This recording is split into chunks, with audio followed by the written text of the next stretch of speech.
Assalamualaikum warahmatullahi wabarakatuh. Waalaikumsalam warahmatullahi wabarakatuh. Alhamdulillahirrahmanirrahim. Assalatu wassalamu ala asyrafil anbiya'i wal mursalin sayyidina wa maulana Muhammadin wa ala alihi wa sahbihi ajma'in. Amma ba'd. Yang terhormat Bapak Kepala Sekolah SMP Negeri 2 Simo, Bapak Winanto SPD, yang kami hormati Bapak Ibu Guru SMP Negeri 2 Simo. Tak lupa kita panjatkan puji syukur kehadirat Allah SWT atas segala nikmat yang telah diberikan kepada kita semuanya, sehingga kita dapat berkumpul dalam acara diseminasi budaya positif SMP Negeri 2 Simo oleh Ibu Veronica Rahayu SPD. Salam beserta salam kita haturkan kepada junjungan kita Nabi Agung Muhammad SAW. Biqaulina Allahumma sholli ala sayyidina Muhammad wa ala ali sayyidina Muhammad. Semoga kita semuanya tergolong umat yang kelak mendapatkan syafaat beliau pada yaumul qiyamah. Amin ya rabbal alamin. Selanjutnya saya akan membacakan susunan acara yang akan kita lalui pada pagi hari ini. Yang pertama adalah pembukaan, yang kedua sambutan kepala sekolah, yang ketiga adalah acara inti, dan yang terakhir adalah acara penutup.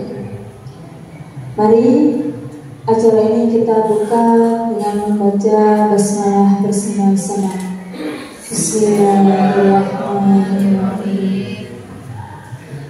Baik, dilanjutkan acara yang kedua, yakni sambutan kepala sekolah atau yang mewakili kepada Ibu Budi Lestari SPD MM, kami persilakan.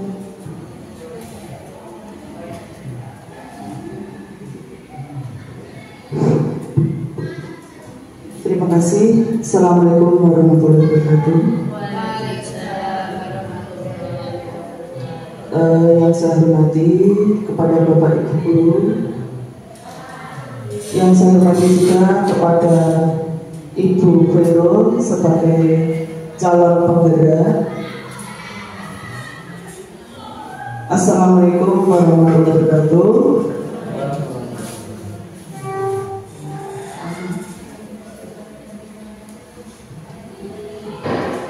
Mohon maaf, saya di sini mewakili dari Bapak Kepala Sekolah. Berhubung Bapak di sekolah hari ini ada kegiatan di kecamatan, saya untuk mewakilinya.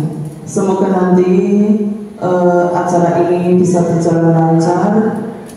Semoga Allah memberikan kelancaran, memberikan segala kegiatan dari Mbak Vero sebagai calon guru penggerak bisa nanti lebih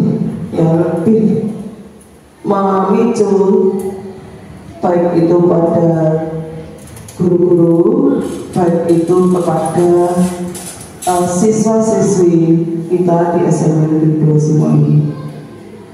Dalam acara ini nanti Mbak Vero ingin menyampaikan yaitu masalah destinasi budaya positif untuk SMP Negeri 2 Simo ini. Dalam acara ini nanti semoga Mbak Vero untuk menyampaikan kepada Bapak Ibu Guru di SMP Negeri 2 Simo ini nanti gagasan-gagasannya dalam pembelajaran, dalam bentuk inovasi kreatifnya itu bisa nanti disalurkan atau bisa mendukung juga untuk Bapak Ibu Guru biar lebih maju, begitu saja khususnya untuk siswa-siswi kita itu nanti kedepannya. Jadi dengan adanya ini nanti calon guru penggerak salah satu di SMP Simo, Pak Wiro bisa mendorong teman-temannya yang muda-muda ya nanti kedepannya seperti Bu Titi, Bu Nani ya, kemudian Mbak Ulan, Mbak Neti, Mas Medi, Mas Ali dan semuanya ya, Pak Munib ikut nanti seperti Bu Pero ya. Bu Pero saya mohon juga nanti membantu teman-temannya ya, untuk mendorong ya, agar nanti di SMP 2 Simo ini tidak hanya satu calon penggerak tetapi lebih bisa 2, bisa 3, 4, 5 kalau bisa semua untuk yang masih ya, usianya itu masih mencapai target untuk CPG, mohon ya mengikuti semuanya ya. Biar nanti kalau guru penggerak kita di SMP 2 Simo ini nanti banyak ya, nanti juga akan membantu siswa-siswa kita itu lebih semangat, lebih ada kreatif, kemudian ada gagasan inovasi dalam pembelajarannya. Itu seperti itu ya.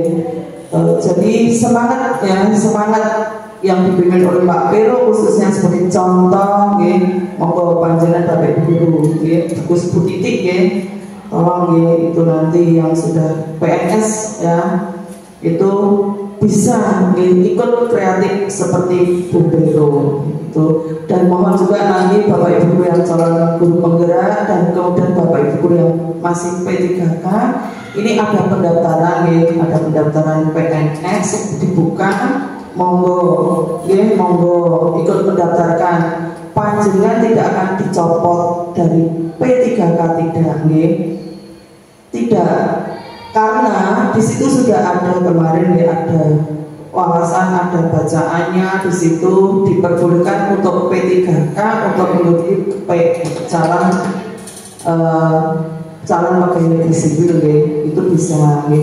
Nanti setelah diterima baru nanti bisa mengundurkan diri dari P3K ya. Jadi nggak usah takut ya, ada kesempatan ikut saja ya. Itu seperti itu ya. Karena CPNS ini tidak setiap tahun dibuka bulan hanya mohon kalau bisa itu panjenengan ikut. Ini sudah dibuka mulai tanggal berapa kemarin ya. Tolong dibuka ya, panjenengan sudah ada yang buka Bapak Ibu? Belum ya, dicoba ya Mbak itu Mbak Kipti ya, Mas Yoda, Mbak kemudian Mbak Tuti ya, itu tolong nanti seperti itu ya. Untuk ini nanti semoga Mbak Pero juga nanti acara ini bisa berjalan lancar. Apa yang diharapkan dan diinginkan Mbak Pero ini nanti bisa sukses ke depannya, dan apa yang nanti Mbak Pero nanti yang diharapkan itu nanti bisa tercapai ya. Mohon Bapak Ibu Guru selalu mendukung acaranya Bu Vero calon penggeraknya biar bisa berjalan lancar ya. Seperti itu Mbak Vero ya, saya kira cukup sekian saja ya dari saya. Terima kasih. Wassalamualaikum warahmatullahi wabarakatuh.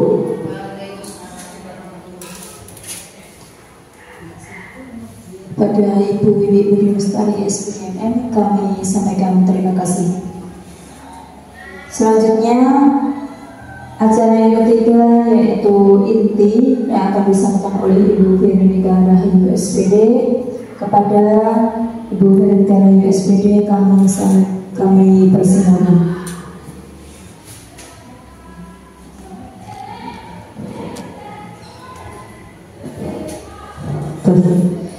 Oke, terima kasih atas waktu yang diberikan kepada saya. Bismillahirrahmanirrahim. Assalamualaikum warahmatullahi wabarakatuh. Bapak Ibu SMP Negeri 2 yang kami hormati, terima kasih atas kerawuhan Bapak Ibu semuanya di ruangan Aula SMP Negeri 2 Simo ini dalam acara diseminasi budaya positif SMP Negeri 2 Simo. Sebenarnya Bapak Ibu, ini merupakan suatu rangkaian aksi nyata dari program guru penggerak yang dilaksanakan oleh pemerintah. Tetapi saya juga menyambut baik karena saya bisa berbagi ilmu dengan teman-teman semuanya yang ada di SMP Negeri 2 Simo ini. Mungkin dari Bapak Ibu semuanya sudah tidak asing lagi dengan kata-kata budaya positif yang ada di depan ini. Jadi nanti kita akan membahas beberapa budaya positif yang dapat diterapkan di sekolah kita, yaitu di SMP Negeri 2 Simo.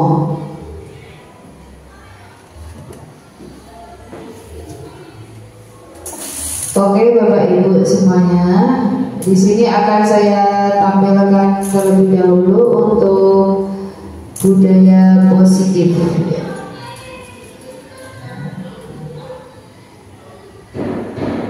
Nah, di sini latar belakangnya yaitu pentingnya membangun budaya positif di sekolah sesuai dengan filosofi Ki Hajar Dewantara, yaitu pendidikan yang berpihak pada murid agar nantinya murid-murid memiliki karakter kuat sesuai dengan profil belajar Pancasila. Peran seorang guru sangat diperlukan dalam menciptakan sebuah karakter untuk menciptakan disiplin positif yang akhirnya membudaya menjadi sebuah budaya positif. Namun seorang guru tidak bisa sendiri, tetapi berkolaborasi dengan semua pihak yang ada di sekolah dan saling bersinergi. Jadi di sini nanti budaya positif kita itu tidak bisa dilaksanakan oleh satu atau dua orang guru saja, tetapi harus dilaksanakan dengan kolaborasi seluruh guru yang ada di sekolahan.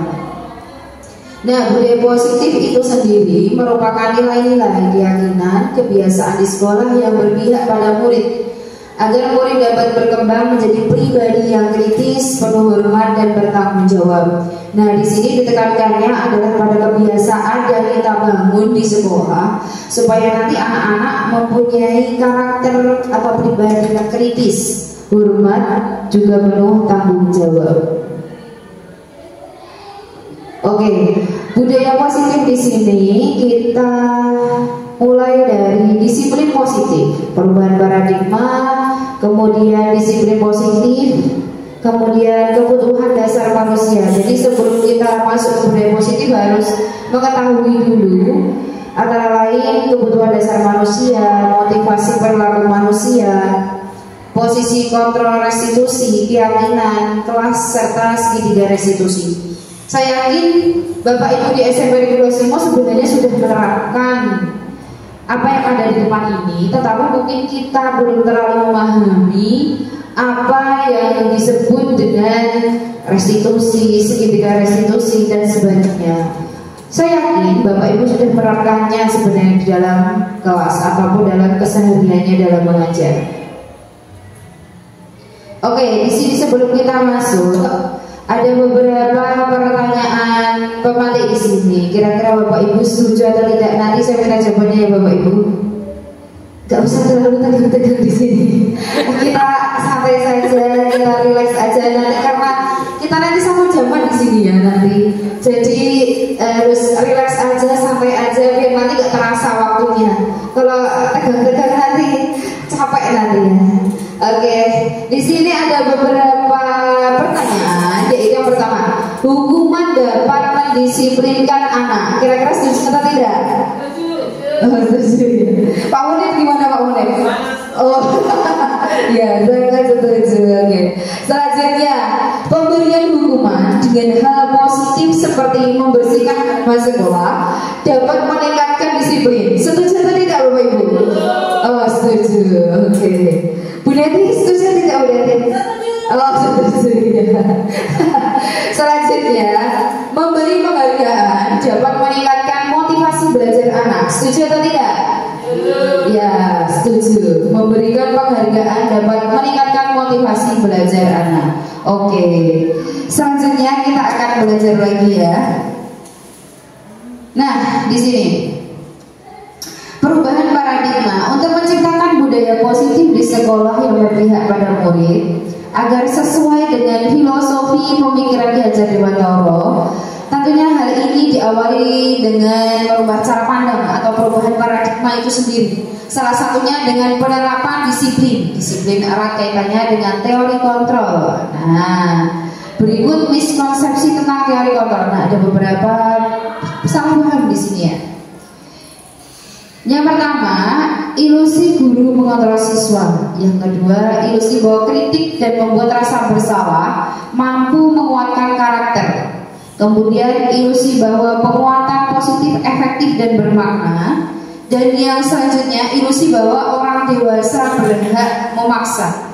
Oke Bapak Ibu, di sini intinya untuk di teori kontrol ini kita tidak boleh memaksa murid kita, walaupun dalam penerapannya itu mudah atau susah Bapak Ibu? Susah, betul sekali Bu Bulan. Sebenarnya kalau di dalam pembelajaran filosofi Gajah Dewantara ini kita tidak boleh memberikan hukuman dan membuat rasa bersalah kepada anak-anak. Tetapi terkadang dalam implementasinya memang ya terkadang susah ya dilaksanakan kalau dalam keseharian kita dalam mengajar. Selanjutnya, disiplin positif. Manakah yang lebih tepat? Disiplin positif merupakan sesuatu yang dilakukan seseorang pada orang lain untuk mendapatkan kepatuhan. Atau yang kedua, disiplin merupakan suatu cara untuk mengatur diri, menguasai diri untuk memilih tindakan yang mengacu pada nilai-nilai yang kita hargai. Kira-kira mana yang lebih tepat Bapak Ibu? Yang pertama atau yang kedua? Kalau yang pertama itu harus patuh banget. Nah, terus yang kedua itu harus sesuatu untuk mengontrol diri, menguasai diri. Jadi nanti dia bisa mengontrol dirinya untuk tidak melakukan suatu kesalahan. Yang kedua, oh, yang kedua. Grup ini yang mana? Grup yang satunya nih? Oh, yang kedua. Oke. Berarti ya, sebentar Pak. Saya berikan dulu ini mic-nya. Oke, kita mulai mendengarkan dulu pendapat dari Pak Munir ya. Boleh sekali nih Pak Munir. Monggo Pak. Ya Bu, terima kasih atas waktunya. Kalau saya berpendapat bahwa makna yang lebih tepat terkait dengan disiplin ini diantaranya adalah yang pertama untuk membangunnya Bu. Disiplin merupakan sesuatu cara untuk mengontrol diri, menguasai diri untuk memilih tindakan yang mengacu pada nilai-nilai yang kita hargai. Jadi dengan adanya pengenalan diri kepada anak, yang pada akhirnya anak mempunyai keleluasaan dan sadar tanpa ada paksaan dari orang lain, tapi dia anak itu sendiri akan bisa memilih, oh ya kalau saya memilih yang baik berarti dengan konsekuensinya seperti ini, kalau milih jelek berarti saya pun juga konsekuensinya seperti ini. Dalam artian itu karena dalam pilihan Bu, jadi dalam pilihan ini otomatis pun juga semuanya ada apa istilahnya itu konsekuensi yang akan diterimanya. Nah dengan keberadaan yang seperti ini otomatis kalau anak bisa memilih yang baik dalam artian memilih karena kesadaran dirinya sendiri, maka untuk berikutnya tidak ada paksaan karena dia sudah bisa memilih, oh ini yang harus saya lakukan karena ini memang baik untuk masa depan saya. Dan yang kedua, kenapa meninggalkan yang jelek? Karena dengan sadar pilihan yang jelek itu otomatis ke depannya dia tidak akan melakukan. Mungkin seperti itu Bu pendapat saya. Terima kasih. Ya, terima kasih. Tepuk tangan untuk Pak Munir. Luar biasa sekali nih ya Pak Munir ya. Bagus banget ini. Ada nggak yang jawab nomor 1? Enggak ya. Tadi Bu Bulan jawabnya nomor 2 ya. Alasannya gimana Bu Bulan ini kira-kira ini? Maksudnya gini Bu Bulan. Kan Bu Bulan bilangnya nomor 2. Berarti anak-anak itu nanti sudah bisa mengontrol dirinya. Kira-kira setuju nggak kalau seperti itu? Setuju Bu. Ya setuju. Kira-kira kalau semua muridnya bisa mengontrol diri enak nggak? Ya enak. Enak, betul sekali. Nggak perlu apa nanti? Nggak perlu ngandani lagi. Betul sekali. Ya, gimana Bu Tuti? Kebanyakan kalau anak-anak itu untuk mengontrol diri itu susah loh. Iya, dan kebanyakan dari bapak atau ibu guru yang menggurnya. Betul sekali. Tepuk tangan untuk Bu Tuti dan Bu Bulan. Betul sekali. Terkadang anak-anak kita itu yang mengontrol itu harus dari guru. Nah, alangkah indahnya kalau di SMP Negeri 2 Siwa ini anak-anaknya itu sudah bisa mengontrol diri mereka sendiri masing-masing. Jadi kita sebagai guru itu tidak harus ngandani harus banget ya tadi Bu Bulan. Tidak harus greteh terus menerus. Jadi mereka sudah plak tertata di tempatnya sendiri. Wah, itu sangat enak sekali. Nah, suatu saat semoga nanti sekolah kita bisa seperti itu dengan budaya positif yang kita terapkan. Amin. Selanjutnya, makna disiplin sekarang telah berubah menjadi sesuatu yang dilakukan seseorang pada orang lain berdasarkan kepatuhan. Kecenderungan umum adalah menghubungkan disiplin dengan ketidaknyamanan, bukan dengan apa yang kita hargai atau pencapaian suatu tujuan mulia. Nah, ini nanti memang awalnya ada sesuatu yang terasa tidak nyaman untuk penerapan disiplin positif itu, tetapi lama-kelamaan anak-anak kita akan terbiasa dengan budaya positif yang kita lakukan. Oke, selanjutnya, sebagai pendidik, tujuan kita adalah menciptakan anak-anak yang memiliki disiplin diri, sehingga mereka berperilaku dengan mengacu pada nilai-nilai kebajikan universal dan memiliki motivasi intrinsik, bukan ekstrinsik. Nah, dari sini kita tahu bahwasanya motivasi itu ada dua, Bapak Ibu. Yang pertama motivasi intrinsik dan yang kedua adalah motivasi ekstrinsik. Kalau intrinsik nanti berasal dari diri mereka sendiri, sedangkan ekstrinsik bisa dari luar seperti lingkungan, dari Bapak Ibu guru yang selalu untuk memberitahu. Nah, itu berarti termasuk ekstrinsik. Kalau yang intrinsik dari dalam diri mereka sendiri masing-masing. Nah, disiplin juga mengacu pada nilai-nilai kebajikan universal. Nilai-nilai kebajikan universal maksudnya nilai-nilai kebajikan atau kebaikan yang umum di sini, Bapak Ibu. Seperti kalau disiplin positif itu seperti salaman di depan waktu pagi piket sekolah. Nah, itu sebetulnya anak-anak kan biasanya sebelum masuk ke sekolah kan harus salaman dengan Bapak Ibu guru, Nah, untuk selanjutnya, disiplin positif merupakan salah satu cara penerapan disiplin yang bertujuan untuk menumbuhkan kesadaran serta memberdayakan anak untuk melakukan sesuatu tanpa sogokan, ancaman maupun hukuman.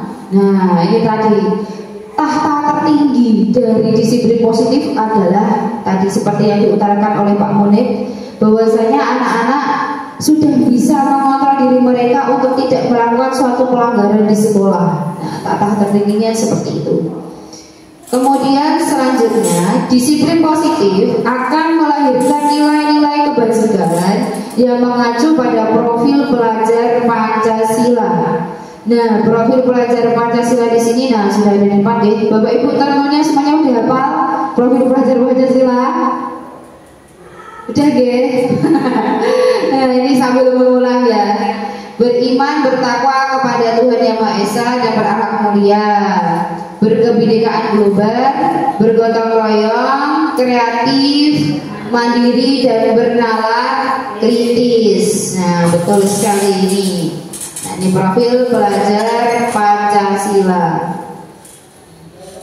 Oke, selanjutnya sebelum kita masuk ke 5 kebutuhan dasar manusia, kita akan membuat sebuah mind map yang nanti akan ada budaya positif di dalamnya. Nah, ini nanti Bapak Ibu kita bagi per kelompok atau sendiri-sendiri nih enaknya Bapak Ibu? Kelompok. Ya, kelompok. Pakainya kelompok atau sendiri-sendiri nih dari sebelah sini. Oh ya, oke. Nanti kita bagi 2 kelompok aja ya, sebelah sini dan sebelah sini. Ini 3 lawan 4 berani ini. Oh ya, berani. Siap. Tidak butuh pasukan lagi ya, sudah berani 3 ini ya. Oke, nanti saya akan memberikan kertas kepada Bapak Ibu semuanya. Nanti Bapak Ibu akan membuat mind map budaya positif yang kira-kira sudah kita laksanakan atau akan kita laksanakan di sekolah kita SMP Negeri 2 Simo. Oke ya.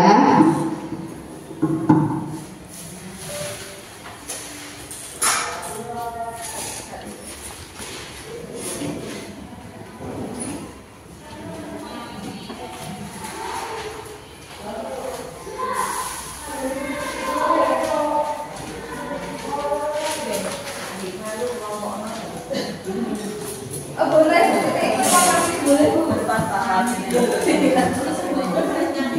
Bu Titi boleh ikut kelompok sini, kelompoknya Pak Munir sama Bu Neti sama Bu Nani boleh. Videonya udah saya bawa ini.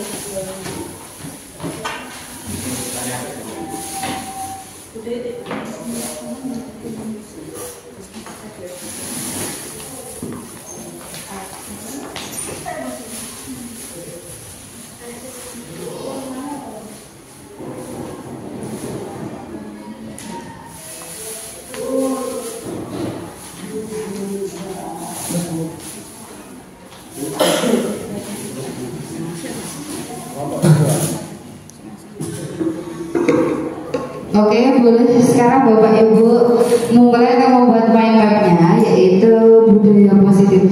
Ini sosialisasi dan kreativitas Bapak Ibu semuanya. Boleh nanti digambari pakai daun, pakai bunga, boleh silakan. Mau pakai awan-awan menggelora juga boleh. Silakan sesuai dengan kreativitas Bapak Ibu masing-masing. Monggo.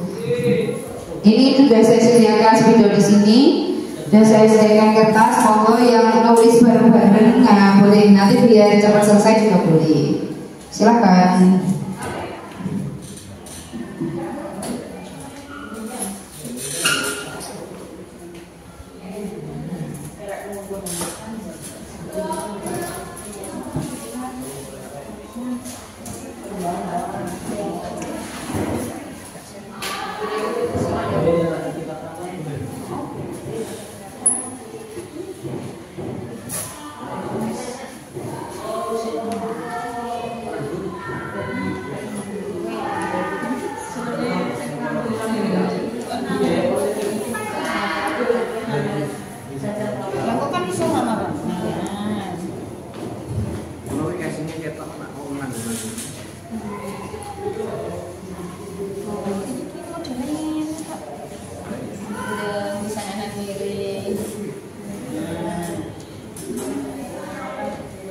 Bersikap sopan. Gambarnya kok Pak? Sopan, bersikap sopan.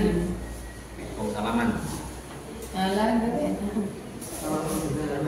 Pak Resi dulu ya, Pak baru salaman.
Dalam setiap kegiatan.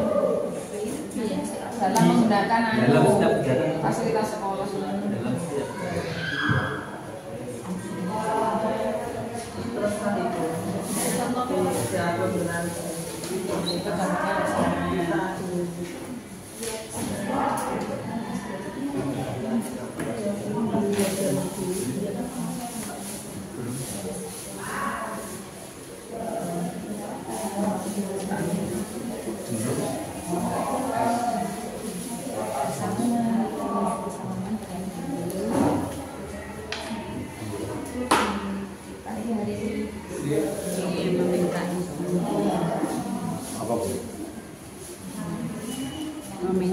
sih jika keluar kelas memang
tepat waktu tiba di sekolah.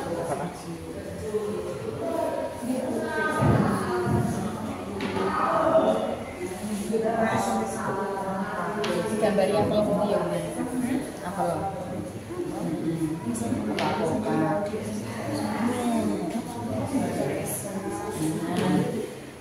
Variasi bentuk, datang ke tempat kembali.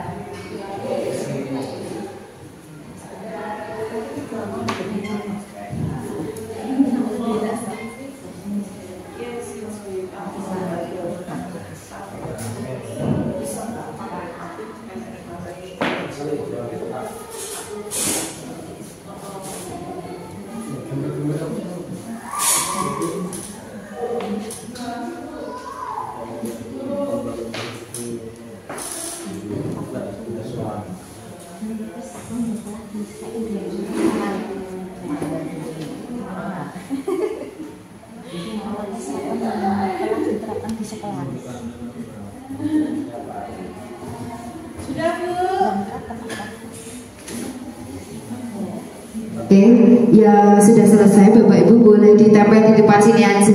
Nah, ini adalah layar besar di sini. Boleh bisa buat nempel apapun di sini. Silakan dari kelompok 1. Ya, tempel dulu. Udah ada lemnya ini. Oke, boleh ditempel. Silakan. Ya. Ada, lemnya ada.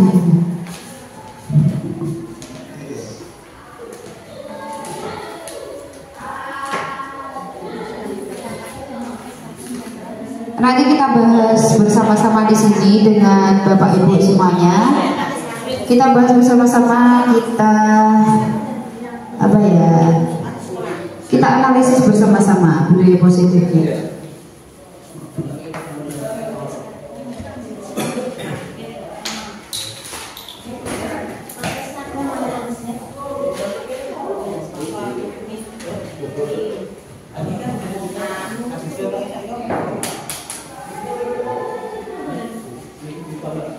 Oke, sambil menunggu yang kelompok satunya.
Oke, Bapak Ibu, ini nanti saya minta perwakilan satu orang ya untuk mempresentasikan budaya positif yang sudah dituliskan oleh Bapak Ibu di depan kita semua. Monggo dari kelompok satu dulu membaca saja, monggo. Monggo Bu Titi. Kakak sendiri ya Pak. Iya. Di depan aja Pak. Iya. Iya. Bapak Pak. Bismillahirrahmanirrahim. Assalamualaikum warahmatullahi wabarakatuh. Sebelumnya saya mohon maaf, saya di sini akan menyampaikan hasil diskusi yang disampaikan dari kelompok 1 yang pada kesempatan ini akan menyampaikan budaya positif di sekolah. Ya, sebelumnya saya mohon maaf karena di sini saya mewakili dari kelompok saya, kelompok kami. Maka nanti kalau ada kekurangan dari kelompok mohon untuk memperbaiki dan menyempurnakan. Ya, dan yang pertama anggota saya Bu Titi, yang kedua Bu Kartika Chandra Dewi, yang ketiga Bu Luciana, dan saya sendiri adalah Fahmi Idris.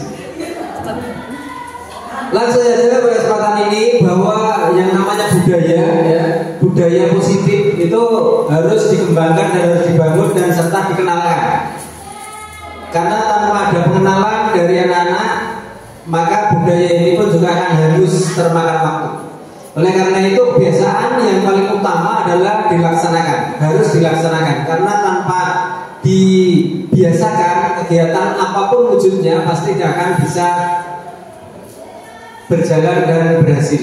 Jadi utamanya kata kuncinya adalah pembiasaan adalah salah satu wujud yang bisa menghantarkan anak untuk dari yang tidak tahu menjadi tahu, dari anak yang tidak disiplin akan menjadi disiplin. Harapan dari Bapak Ibu Guru. Langsung saja pada kesempatan ini yang menjadi hasil renungan dan diskusi pada kelompok kami, antaranya adalah yang pertama bahwa budaya di antara yang pertama adalah sikap sopan dan minta izin pada guru bila akan keluar kelas. Jadi kebiasaan yang saya munculkan ini, yang kami munculkan ini terlihat di setiap kelas, di setiap sekolah, utamanya setiap sekolah dan setiap kelas harus kita bangun supaya kebiasaan ini melekat pada anak-anak, biar anak-anak di saat kegiatan belajar mengajar itu tidak sembarangan dan tidak mau semauhui. Jadi harus ada aturan main yang ada di dalamnya, yang aturan ini bisa menjadi pembiasaan tidak hanya di sekolah tapi juga nanti, karena kita ini akan mencetak generasi-generasi yang akan menggantikan kita. Otomatis kalau dia mempunyai sikap yang positif, otomatis dia pun akan membangun negara ini menjadi negara yang baik dan yang utamanya berperilaku positif. Jadi sangat baik sekali bahwa di dalam keberadaan proses belajar mengajar ini anak-anak biar tidak keluyuran tanpa ada izin di saat keluar kelas, otomatis pun juga di situ harus kita biasakan di setiap harinya.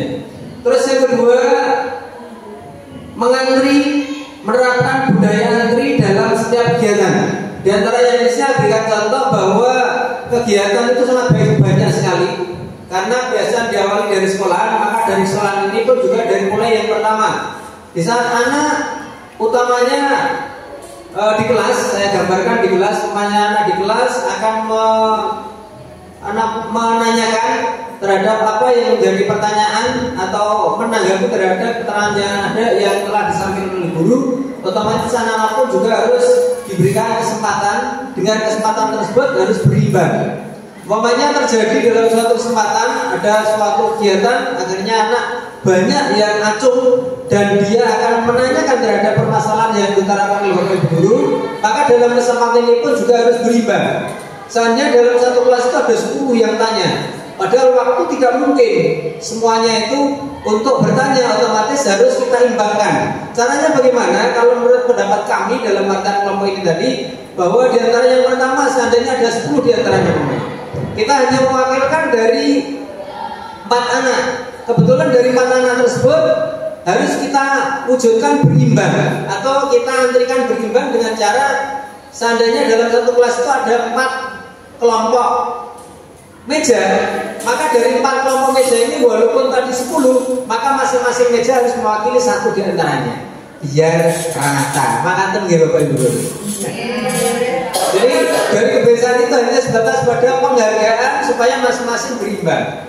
Saya yakin dari perwakilan itu nanti otomatis pun juga yang belum yang belum bisa terwakili pertanyaannya otomatis dia akan membisikkan sama temannya. Oh itu. Nah, dari keberadaan itu karena kadang kita juga punya waktu. Tidak mungkin dalam satu kegiatan jelas sementara orang 10 atau mungkin 20 semua nanya pokoknya.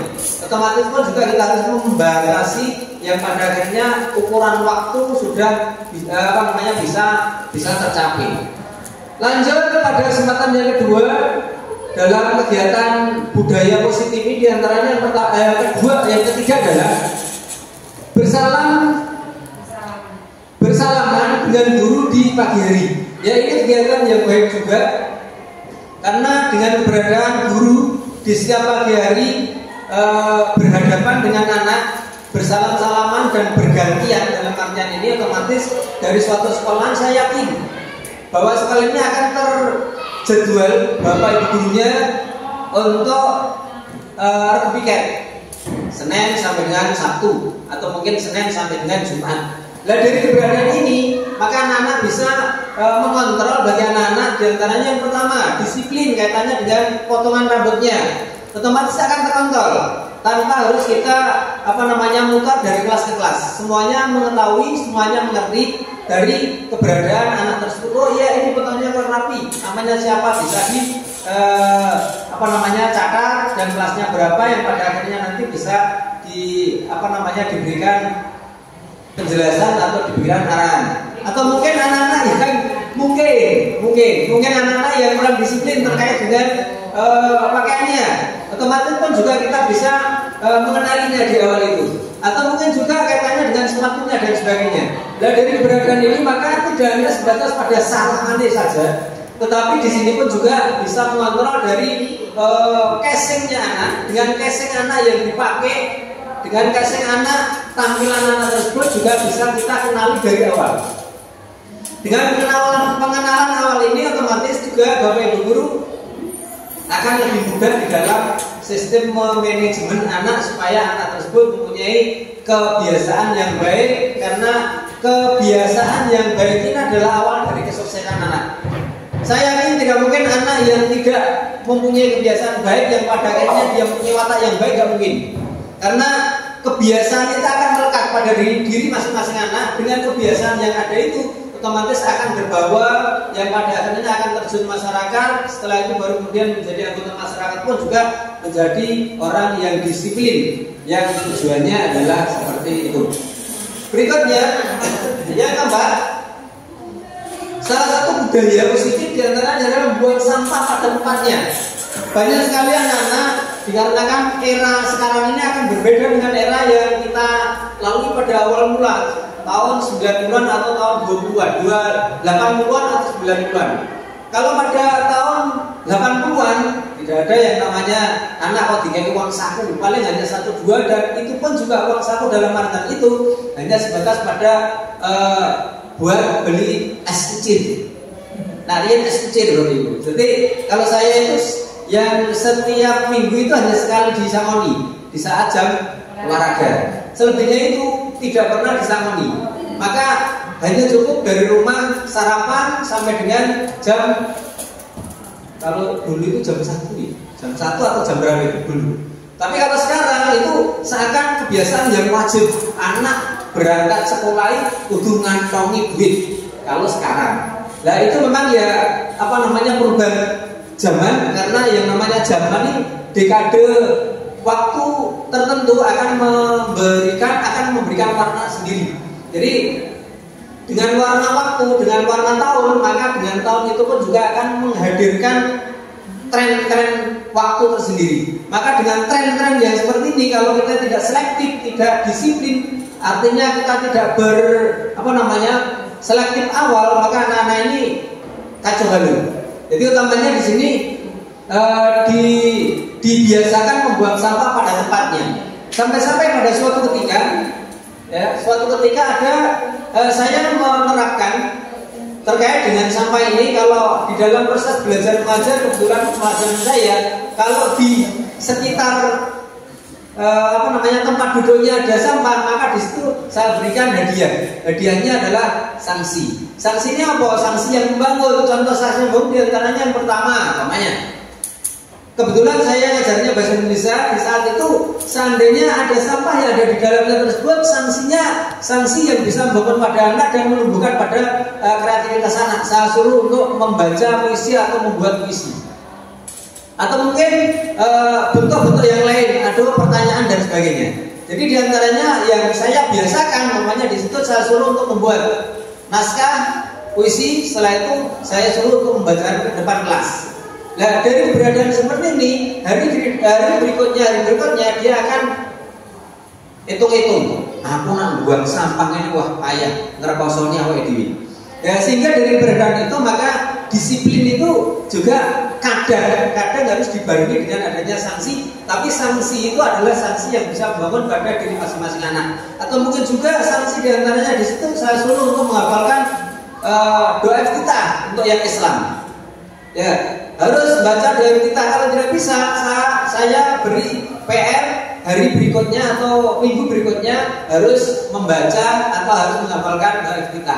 Dengan tujuan saya bahwa dengan iftitah ini melekat pada diri masing-masing anak. Dengan sendirinya di saat sholat dia pun juga bisa membaca doa kita. Artinya di situ adalah doa untuk dirinya masing-masing, doa untuk diri anak itu sendiri. Berikutnya Bapak Ibu Guru, pada kesempatan ini yang hasil dari diskusi saya adalah yang kelima adalah menyimak pembicaraan guru atau teman kita. Ketika teman, saya ulangi, menyimak pembicaraan guru atau teman ketika menyampaikan materi atau pendapat. Maksudnya gini, di saat guru menyampaikan penjelasan terkait dengan materi, maka anak-anak mempunyai kewajiban untuk diam dan mendengarkan, karena setiap saat saya sampaikan yang namanya belajar ada etika. Yang namanya belajar wong biyen, orang dulu kala mengatakan, anak-anakku sekalian, bahwa ada suatu peribahasa atau apa itu yang mengatakan bahwa banyak mendengar, banyak lupa. Bisa ingat karena dicatat, bisa tahu karena dibaca. Sehingga dari prinsip yang diberikan oleh bapak-bapak pendahulu kita ini, kalau kita cerna itu kan luar biasa. Kenapa? Kalau kita mendengarkan suatu pembicaraan dari Bapak Ibu Guru tanpa kita mencatat, otomatis pun juga bisa mendengar itu Bapak Ibu kuping tengen atau kuping kiwa jari ini wong tua. Tapi kenyataannya itu pun juga ya, kenyataannya itu pasti dan juga, karena banyak mendengari mesti banyak yang dilupakan. Kecuali Bu Titi yang tidak saya lupakan, juga Bu Neti serta Bu Kartika Sasredewi. Ya, jadi keberadaan ini jelas itu saya tanamkan pada anak bahwa satu prinsip belajar itu adalah ada satu kata prinsip belajar. Banyak mendengar, banyak lupa, bisa ingat ya harus dicatat, bisa tahu harus dibiasa. Tanpa mencatat dan membaca tidak mungkin belajar itu akan bisa berhasil. Baru berikutnya pada kesempatan ini kebanyakan berarti. Oh iya, berikutnya yang keenam, datang tepat waktu di sekolah. Ya jelas bahwa tanpa adanya konsekuensi waktu di saat kita belajar tidak mungkin akan berhasil. Karena itu menjadi pesannya Allah pada kita. Pesannya Allah pada kita bahwa kita harus menghargai waktu karena waktu adalah emas. Ibaratkan seperti itu. Karena waktu itu adalah emas. Tanpa kita bisa menghargai waktu, tanpa kita bisa memanajemen waktu, maka kita tidak mungkin akan berhasil. Demikian yang dapat saya sampaikan. Banyak sekali kesalahan, saya maaf. Mungkin ada masukan dari rekan-rekan? Ya, terima kasih. Ya, terima kasih. Sekian, mohon maaf atas kesalahan. Assalamualaikum warahmatullahi wabarakatuh.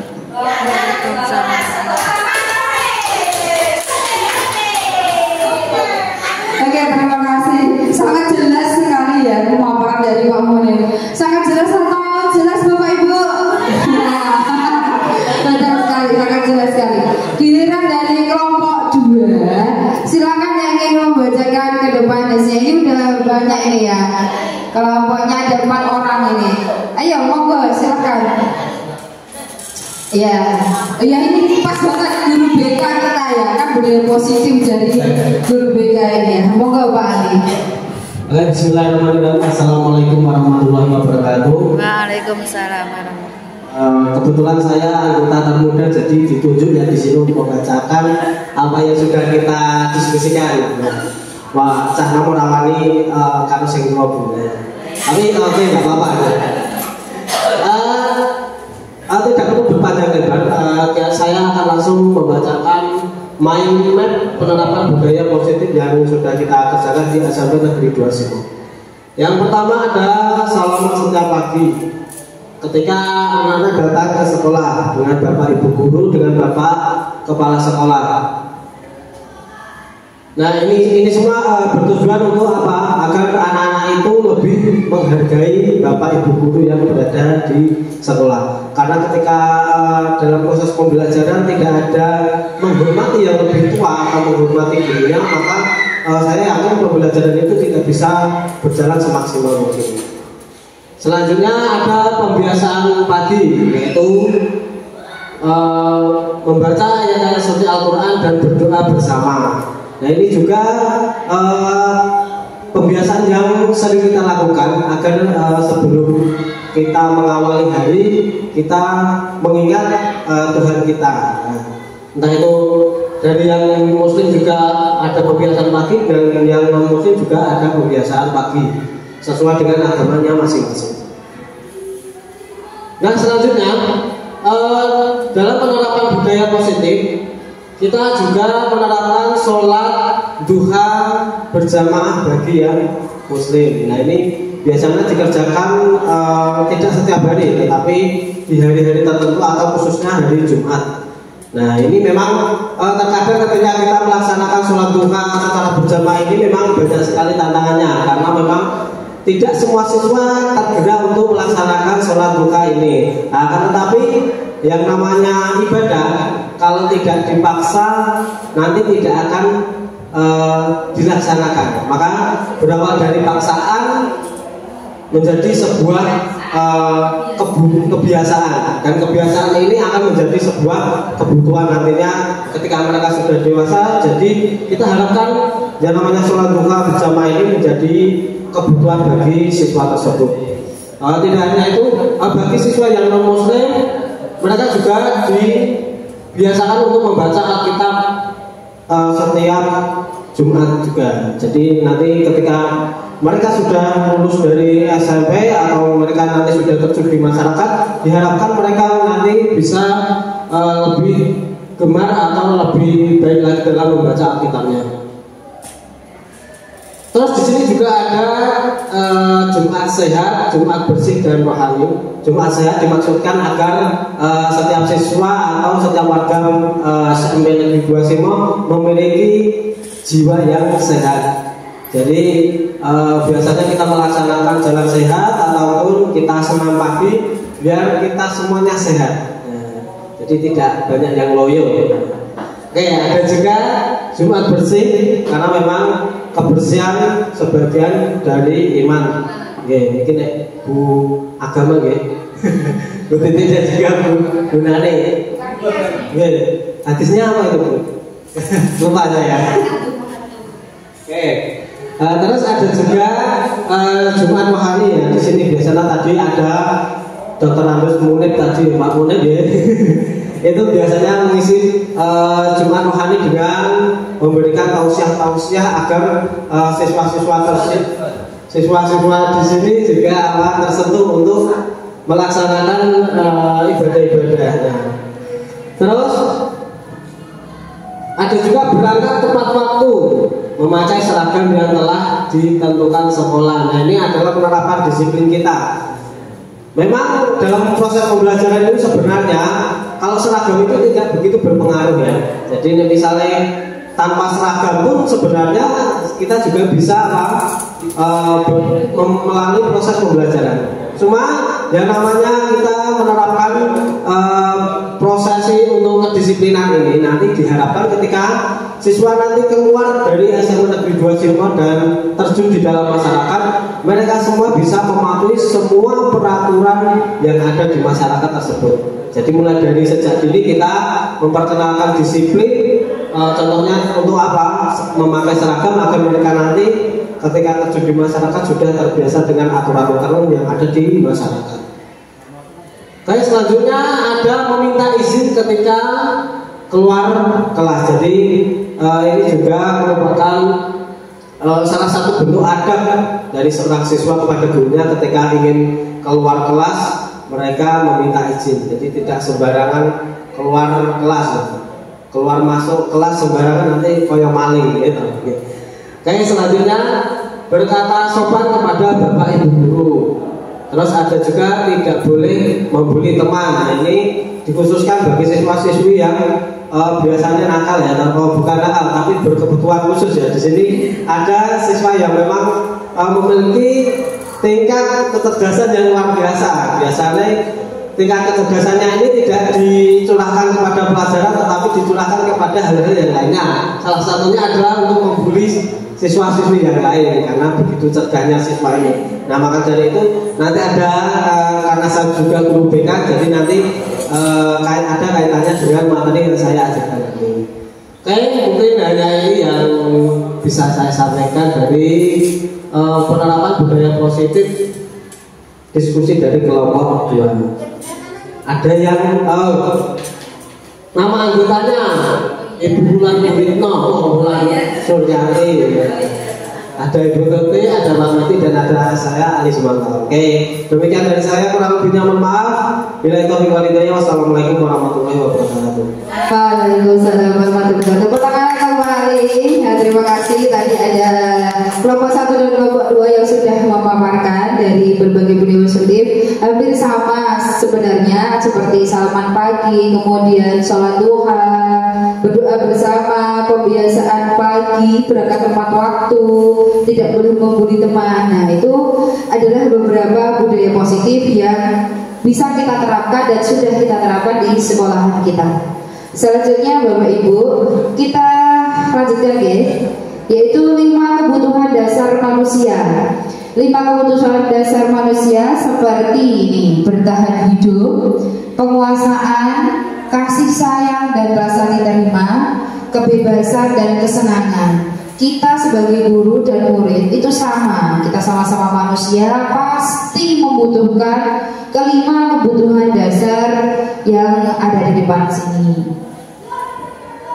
Nah, seorang pakar Glaser mengungkapkan bahwa kapasitas untuk berubah ada di dalam diri kita. Jika kita dapat mengidentifikasi kebutuhan apa yang mendorong perilaku kita, maka perubahan positif dapat dimulai dengan mencari solusi untuk memenuhi kebutuhan tertentu dengan cara positif. Nah, ini jadi kita sebenarnya bisa mengidentifikasi kebutuhan kita masing-masing dengan hal-hal yang positif. Kemudian ada motivasi perilaku manusia. Nah, sebenarnya seorang manusia itu melakukan sesuatu itu ada dasarnya, ada niatnya. Nah, menurut ini Diana Gosen dalam bukunya, ini bacanya gimana ya? Restructuring School Discipline menyatakan ada 3 alasan motivasi perilaku manusia. Yang pertama, menghindari ketidaknyamanan atau hukuman. Jadi anak-anak terkadang itu contoh nih memakai seragam pramuka lengkap.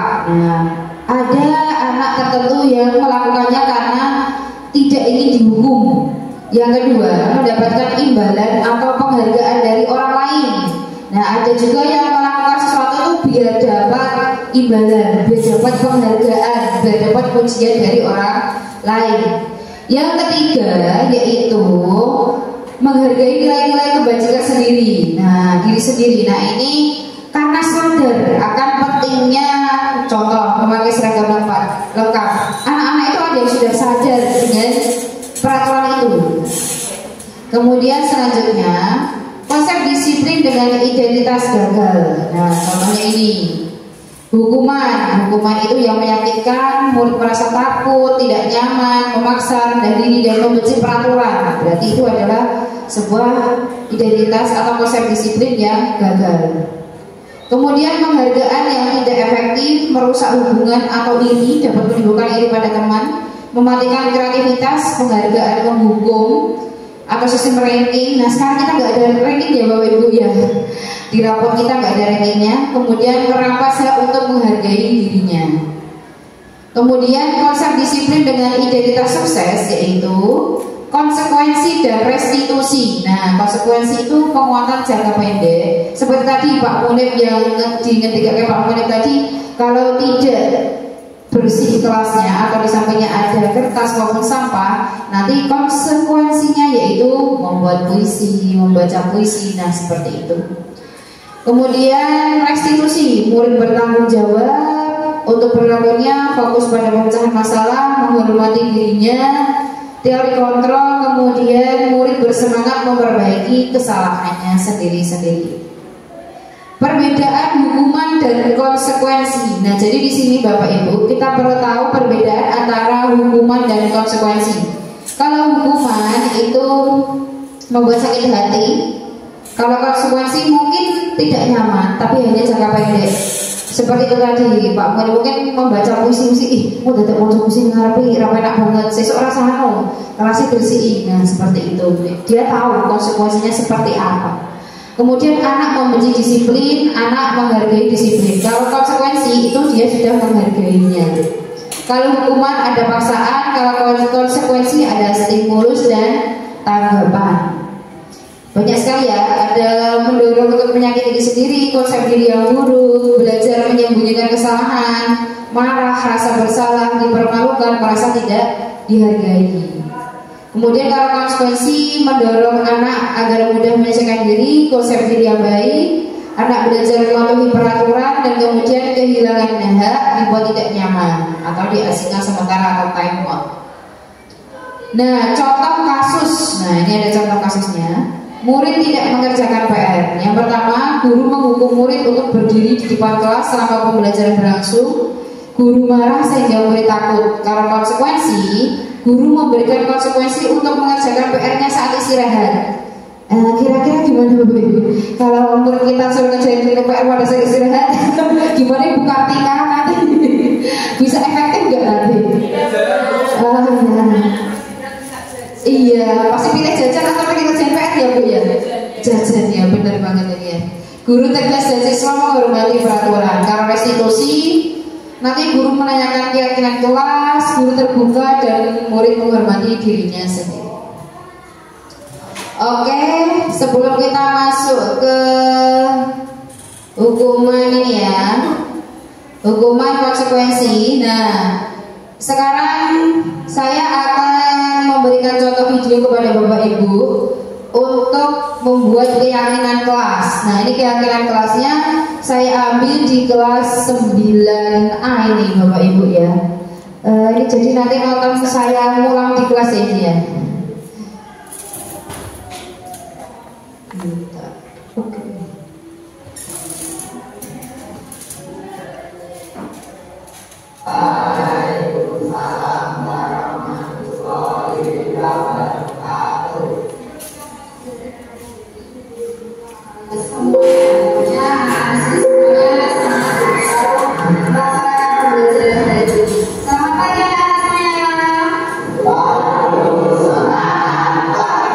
Oke, kita mulai sebenarnya.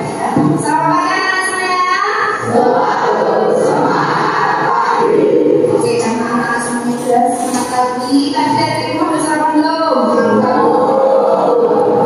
Alhamdulillah sudah sarapan ya ini. Sebelum kita mulai belajar pada pagi hari ini, kita akan mulai dulu dengan berdoa. Oke, anak-anak siapa yang mau berdoa hari ini? Oke, silakan kita berdoa dulu ya.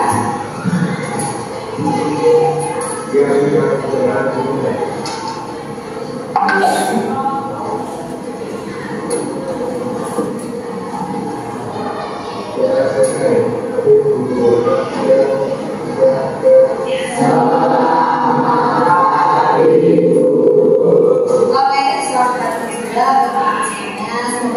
semoga tadi kita dapat melakukan pembelajaran ini dengan baik, dengan lancar, dan dapat semangat. Sebelum kita mulai pembelajaran ini, kita akan melakukan kebiasaan yaitu menyanyikan lagu Indonesia Raya. Oke, ayo kita semua berdiri dulu untuk menyanyikan lagu Indonesia Raya. Indonesia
dapat meningkatkan rasa nasionalis kita dan pendidikan sebagai anak-anak. Sebelum kita masuk ke pembelajaran, saya akan absen dulu ya anak-anak untuk hari ini.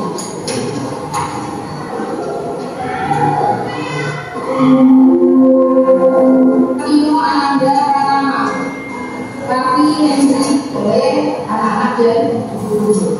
Semuanya siap membuat kesepakatan kelas? Oke. Anak-anak sebelum kita membuat kesepakatan kelas, kita akan senam dulu. Kita akan senam dulu bersama-sama. Nah, senamnya di sini nanti bukan sembarang senam ya. Kita akan melaksanakan senam kotak. Nah, senam kotak itu seperti apa?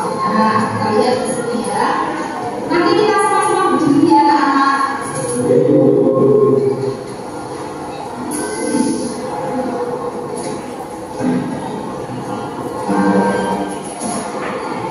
Oke, sama-sama berdiri dulu.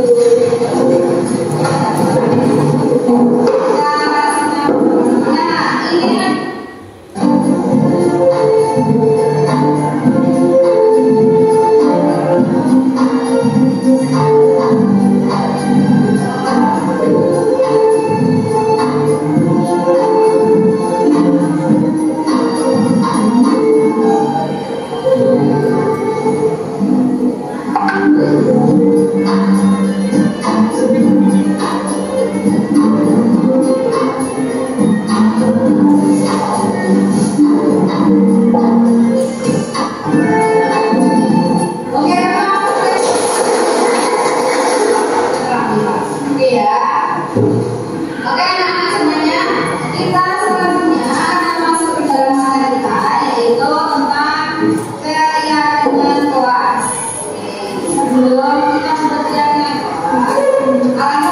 sebenarnya kalau kita itu mendengarkan terlebih dahulu apa yang dimaksud. Assalamualaikum warahmatullahi wabarakatuh. Ini kayaknya menjalankan.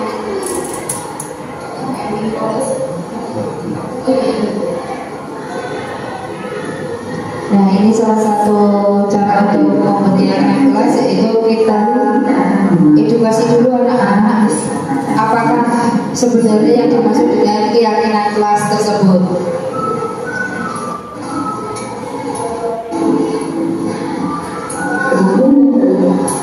Tulisan atau menulis tentang identitasnya dibacakan satu persatu dalam susun.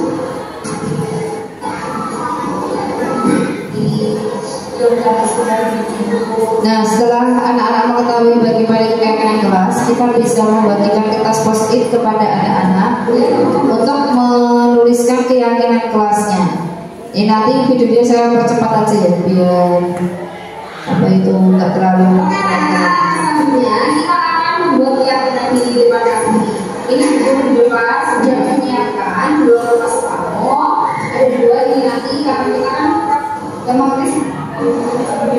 Nah, ini pada saat saya membagikan kertas post-it kepada anak-anak, kemudian anak-anak menuliskan keyakinan kelasnya masing-masing sesuai dengan keinginan mereka. Nah, ya, sesuai dengan keinginan anak-anak.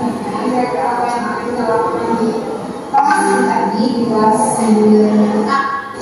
Nah, setelah itu anak-anak satu persatu menempel ke depan kelas.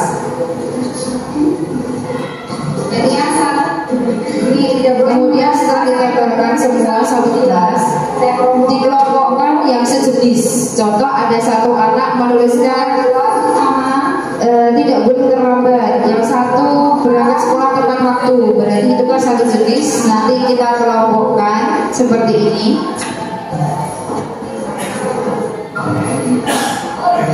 Setelah itu dibacakan satu persatu sesuai dengan sejenis, kelompok yang sejenis. Dari satu-satunya mas, Bapak Ayo ya. Nah, ini dia dikelompokkan satu persatu. Kemudian nanti kita ubah dari kalimat negatif menjadi kalimat positif. Tidak boleh mengeluarkan baju. Nah, berarti kalau ubah ke kalimat positif, berarti apa? Ya, sekali apa? Ya keras. Baju harus rapi, betul sekali. Baju seragam ya maksudnya ya. Jadi mulai tulis baju seragam ya. Baju seragam harus rapi. Jadi anak-anak tidak boleh bajunya gimana? Dikeluarkan, harus rapi, memakai ikat ini. Saat guru mengajar tidak boleh berbicara sendiri. Berarti ini kalau diganti dengan kalimat positif itu gimana? Betul sekali. Saat tadi gimana kira-kira? Murid mendengarkan atau memperhatikan? Ya, betul sekali, bagus sekali. Jadi saat guru mengajar, murid harus memperhatikan. Nah, itu tadi Bapak Ibu salah satu contoh untuk membuat keyakinan kelas. Jadi sebenarnya menurut peraturannya itu keyakinan kelas tidak boleh dengan kalimat negatif. Contohnya dilarang membawa senjata tajam. Nah, itu tidak boleh. Harus diganti dengan kata-kata positif. Kemudian dilarang memakai sepatu berwarna selain selain hitam. Jadi tidak boleh. Harus diganti dengan kata positif seperti menggunakan atau memakai sepatu sesuai dengan peraturan sekolah. Jadi harus menggunakan kalimat yang positif. Setelah keyakinan kelas dibuat, maka nanti keyakinan kelas harus disosialisasikan kepada seluruh anak-anak yang ada di kelas itu maupun Bapak Ibu guru ya. Nah, ini adalah kita masuk ke ini ya, ke restitusi. Nah, restitusi di sini yaitu proses menciptakan kondisi bagi murid untuk memperbaiki kesalahan mereka sehingga mereka bisa kembali pada kelompok mereka dengan karakter yang lebih kuat. Seperti yang Pak Ali jelaskan tadi ya, ada yang luar biasa kemampuannya sehingga sangat luar sekali sampai di luar sekali. Restitusi juga merupakan proses kolaboratif yang mengajarkan murid untuk mencari solusi untuk masalah mereka sendiri dan membantu murid berpikir tentang orang seperti apa yang mereka ingin menjadi atau tujuan mulia dan bagaimana mereka harus memperlakukan orang lain. Nah, kita sekarang membahas tentang 5 posisi kontrol. 5 posisi kontrol seorang guru yaitu seperti yang pertama, penghukum, pembuat rasa bersalah, teman, pemantau, dan manajer. Nah, yang disarankan dari pemerintah untuk kurikulum merdeka ini adalah kita sebagai guru harus menjadi seorang teman, pemantau, dan manajer. Jangan kita sebagai guru berperan sebagai penghukum atau pembuat rasa bersalah. Kira-kira gampang atau enggak Bapak Ibu? Gampang, tapi terkadang juga muridnya ya. Nah, keyakinan kelas. Nah, ini keyakinan kelas yang sudah saya jelaskan tadi seperti di sini. Nah, salah satu langkah untuk mewujudkan disiplin positif adalah membuat keyakinan kelas. Nah, ini juga ada contoh-contohnya. Hadir di sekolah tepat waktu, menghargai guru dan teman yang sedang berbicara, menjaga kebersihan kelas, berbicara dengan sopan dan santun, makan saat jam istirahat, dan sebagainya. Nah, segitiga restitusi itu ada 3 langkah. Yang pertama, menstabilkan identitas, memvalidasi tindakan yang salah, dan menanyakan keyakinan. Kalau menstabilkan identitas itu seperti ini. Berbuat salah itu tidak apa-apa. Contoh kata-katanya seperti itu. Tidak ada manusia yang sempurna, Dek atau Mas. Nanti kita bisa berkata seperti itu. Apakah kamu sedang mencari seorang teman yang baik buat dirimu sendiri? Nah, jadi kita bisa menggunakan kata-kata seperti itu pada saat menstabilkan identitas anak. Kemudian memvalidasi kebutuhan. Kamu bisa kan melakukan hal yang lebih buruk, tapi kamu tidak melakukannya kan? Kamu pasti punya alasan mengapa melakukannya. Nah, nanti jadi kita bertanya apa alasannya anak-anak melakukan sebuah kesalahan. Apakah kamu bisa melakukan dengan lebih baik besok lagi? Seperti itu. Kemudian menanyakan keyakinan. Menanyakan keyakinan seperti apa nilai yang kita percaya di sekolah atau di kelas kita. Nah, ini lebih merujuk ke keyakinan kelas. Nilai-nilai universal apa yang telah kita sepakati? Seperti itu, oke. Kemudian penerapan segitiga restitusi. Nah, sini ya. Terakhir adalah Bapak Ibu sebentar lagi ya. Kita menyaksikan dulu untuk segitiga restitusi yang sudah saya buat kemarin dengan anak-anak. Nah, ini ya, budaya positif.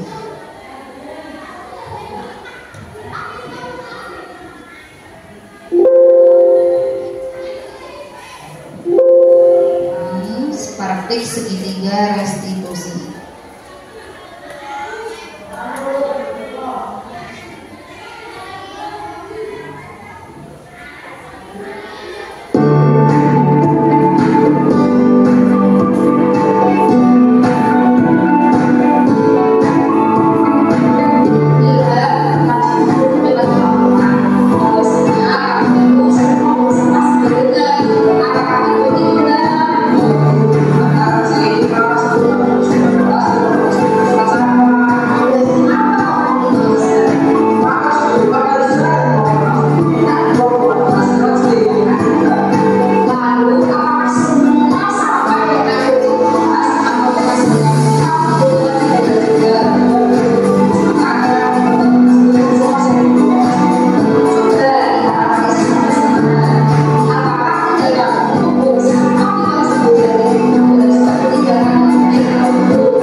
Oke Bapak Ibu, itulah contoh dari segitiga restitusi yang sudah saya laksanakan pada Ilham dan Atika kelas 9A dan kelas 9C. Oke, terima kasih Bapak Ibu. Kita sampai ke penghujung acara pada pagi hari ini, yaitu penutup ya. Sebelum ditutup oleh pembawa acara pada pagi hari ini, saya mau minta sebentar ya Bu, sedikit aja refleksi dari Bapak Ibu tentang materi yang kita pelajari hari ini. Kira-kira apa saja yang sudah kita pelajari atau kita dapatkan pada pagi hari ini? Oke, Bu Bulan, monggo Bu. Kira-kira hari ini Bu Bulan belajar tentang apa? Monggo. Tentang budaya positif di sekolah dan cara-cara penerapan di sekolah Bu. Oke, terima kasih. Itu refleksi dari Bu Bulan. Jadi hari ini kita belajar tentang budaya positif ya Bu. Oke, dari sini saya meminta refleksi dari Ibu Kartika. Kira-kira refleksi hari ini, kira-kira Ibu belajar tentang apa Bu? Tentang kesepakatan di kelas dan juga membuat segitiga positif dengan siswa tadi yang sangat segitiga restitusi memberikan inspirasi pada kita. Berarti kita perlu penanganan ke anak. Kita mendekatinya secara dari hati bisa. Ya itu Bu, terima kasih. Oke, terima kasih atas kerjasama dari Bapak Ibu semuanya dan refleksinya. Terakhir dari saya, apabila ada kesalahan, saya mohon maaf. Apabila ada kurangnya, saya minta mohon maaf semuanya. Alhamdulillah. Wassalamualaikum warahmatullahi wabarakatuh. Tepuk tangan untuk kita semuanya.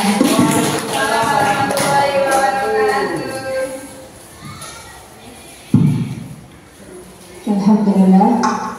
Acara ini telah selesai disampaikan oleh Ibu Veronica Rahayu.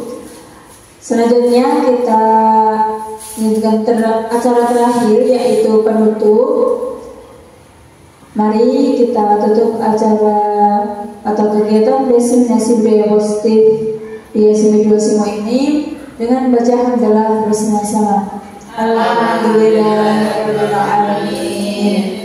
Ya, Bapak Ibu semuanya, semoga kita bisa mengambil hikmah, mengambil inspirasi dari budaya positif yang disampaikan oleh Ibu Veronica Rahayu SPD. Dari saya, apabila ada kekurangan atau kesalahan, saya mohon maaf yang sebesar-besarnya. Terima kasih. Assalamualaikum warahmatullahi wabarakatuh.